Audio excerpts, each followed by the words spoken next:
The Shoemaker. There was once a shoemaker who was very honest and worked very hard, but still he could not earn enough money to live. One day, all he had was gone, except for just enough leather to make one pair of shoes. He decided to go to bed and rise early in the morning to make the shoes. When he woke up and went into his workshop, to his amazement, there stood the shoes already made, set upon the table. The shoemaker didn't know what to think. He looked at the workmanship. There was not one false stitch. It was quite a masterpiece. Later that day, a customer came into the shoemaker's workshop.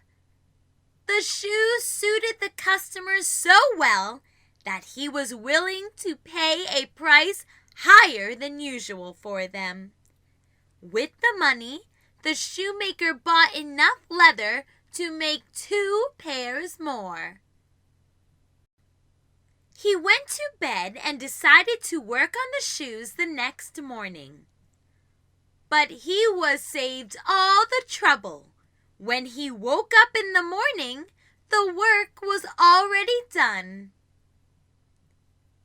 Soon the customers came to the workshop and paid him handsomely for his goods.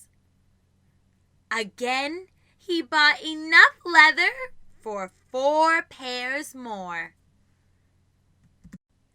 This time the shoemaker decided to find out just what was happening. He left a candlelight burning and hid himself behind a curtain in a corner of the room and waited. As soon as it was midnight, in came 2 little dwarfs in ragged clothing. They sat upon the shoemaker's bench and began to ply, stitch, wrap, and tap their little fingers. The shoemaker was amazed. The shoes were finished, and they bustled away as quickly as lightning. The next day the shoemaker thought, "These little elves have saved me from poverty. I should thank them." He decided to make each of them a shirt, a coat, and a little pair of shoes. At the end of the day, the shoemaker left the clothes on the table instead of the leather. He hid behind the curtain to watch what the little elves would do. At midnight, in they came, dancing and skipping and hopping around the room. They went to sit down to do their work as usual, but when they saw the clothing lying for them, they laughed and chuckled and seemed mighty delighted.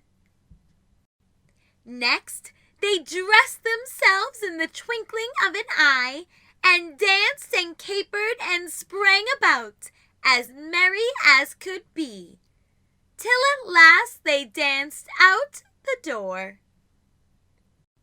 The shoemaker never saw the elves again, but all was well with him from that time forward. He knew he had much to thank those little elves, and never forgot the kind things they did for him. The end.